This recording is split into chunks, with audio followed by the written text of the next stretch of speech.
Welcome to This Explainer. Today, we're going to completely demystify the surprising, true history of a famous Greek god, Poseidon.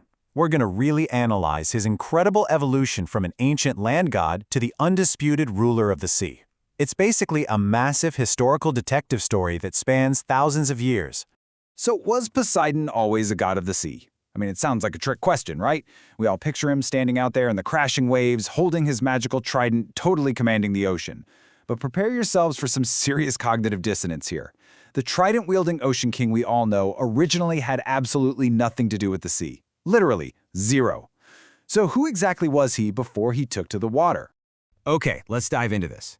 On one hand, we have the classical Poseidon, the ruler of the sea, hanging out up on Mount Olympus with Zeus. But contrast that with the early Mycenaean Poseidon. This older version of the god is earthbound. He's incredibly dark, deeply associated with the underworld, the inland regions, and, wait for it, horses. It's a stark, almost unbelievable contrast. To understand how we got from this ancient earthbound deity to the classic ruler of the waves, we literally have to travel back in time. Section 1. Bronze Age Beginnings. God of the Underworld. Long before the classical Greeks built the Parthenon, we're talking about the Mycenaean civilization. This is the era of the Trojan War, legendary kings, and massive fortified palaces. To uncover Poseidon's true origins here, historians rely heavily on Linear B, which is the earliest attested form of Greek writing. Now, these aren't grand, poetic myths written on fancy scrolls. They're actually administrative clay tablets. Think of them as basically the ancient equivalent of Excel spreadsheets, just unearthed from the ruins of Mycenaean palaces. And these little etymological and archaeological breadcrumbs act as hard proof for our whole historical detective story. So, on these clay tablets, we find a specific title given to Poseidon in places like Pylos and Thebes. That title is 1x. It translates to king or lord, but it wasn't just some political term. It was a powerful cult title often deeply associated with the underworld.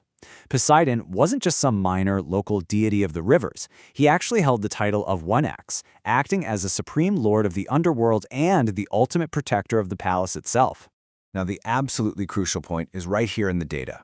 Mentions of Poseidon, which is Poseidon, vastly, and I mean vastly, outnumber mentions of Deuge or Zeus. This completely flips our standard understanding of the Greek pantheon right on its head. In this early Bronze Age culture, Poseidon wasn't playing second fiddle to his brother at all. He was the dominant supreme deity. Moving on to Section 2, the Earth Shaker and the Horse God. If we move out of the palace centers and into the strange, isolated regions of ancient Greece, places like Arcadia and Boeotia, Poseidon's identity gets even more bizarre. Out there, he was worshipped with the surname Hippios, which literally means of the horse. And this wasn't just metaphorical. In the local myths, he took the form of a stallion to pursue the earth goddess Demeter, who had actually turned herself into a mare just to hide from him. From this wild, incredibly earthy union, he fathered Arion, a fabulous, super-fast talking horse. So at this point in history, Poseidon is essentially a terrifying earth spirit and a literal horse god. Now, what's really interesting about this next piece of the puzzle is this specific ancient title right here, Enesidalon, which translates to the Earth Shaker.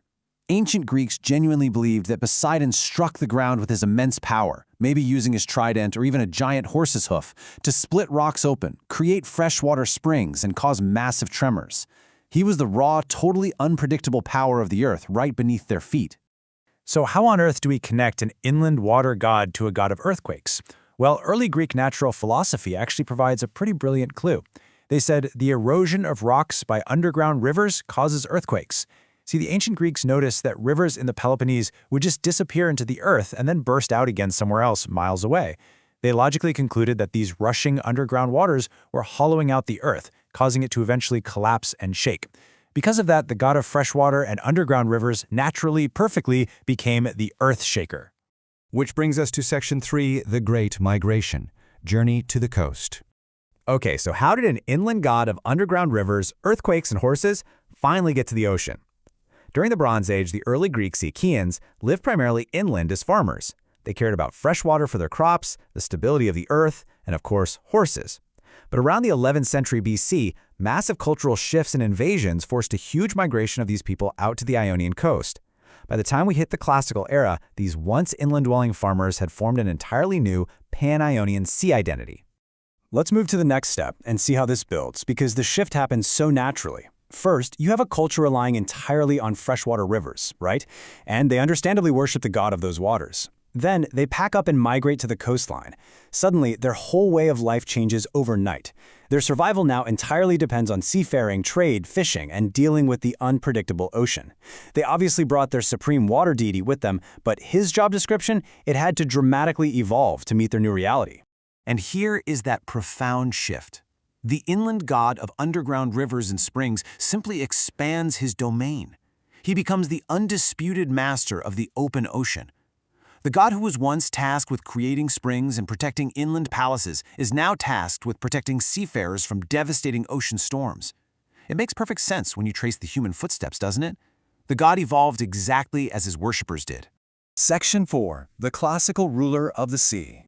By classical antiquity, the era of Athens, Sparta, and Homer, his modern, iconic image is finally, firmly cemented in our cultural consciousness.